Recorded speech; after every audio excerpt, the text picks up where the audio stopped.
Importance of the resurrection, and we say this is fundamentally, essentially important to the Christian faith, especially also to Jesus, to his claims of being the incarnate God.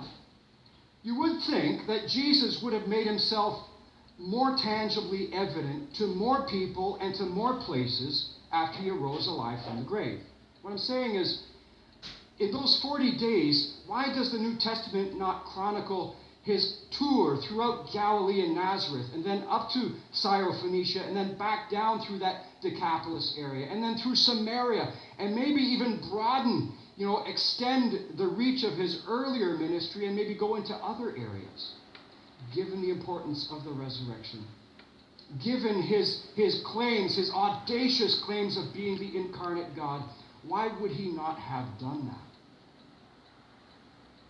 When we pool the accounts of the four gospel writers, Matthew, Mark, Luke, and John, he appears to his disciples, in fact, only 10 times. On the day of resurrection, on that Sunday, this is ironic, he appeared to the women, and not to the men. He appeared to Mary Magdalene, according to John 20, 11 through 18. This is already contrary to how a historian would have written the narrative.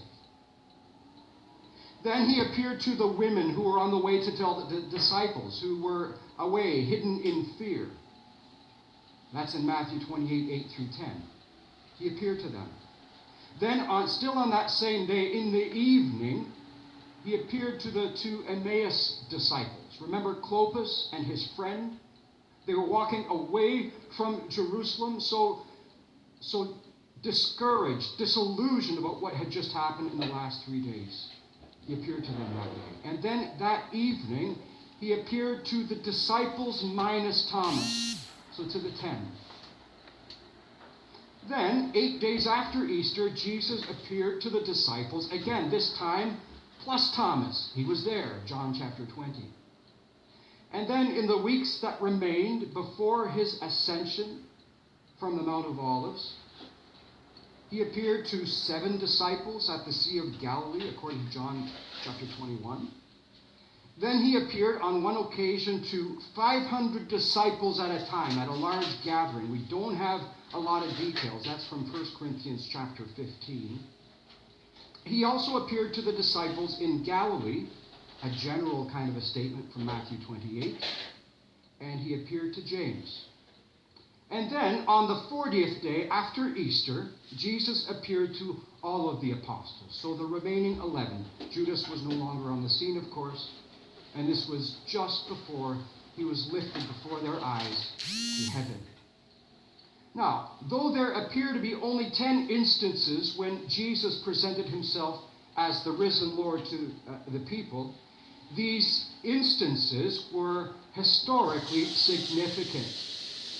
They demonstrated tangibly that Jesus was truly alive again.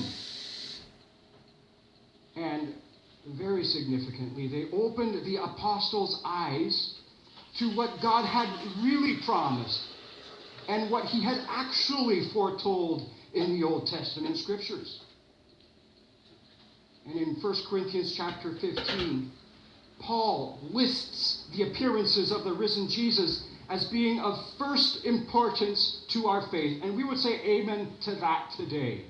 So he presented himself, he really did, to people as a tangible proof of his resurrection.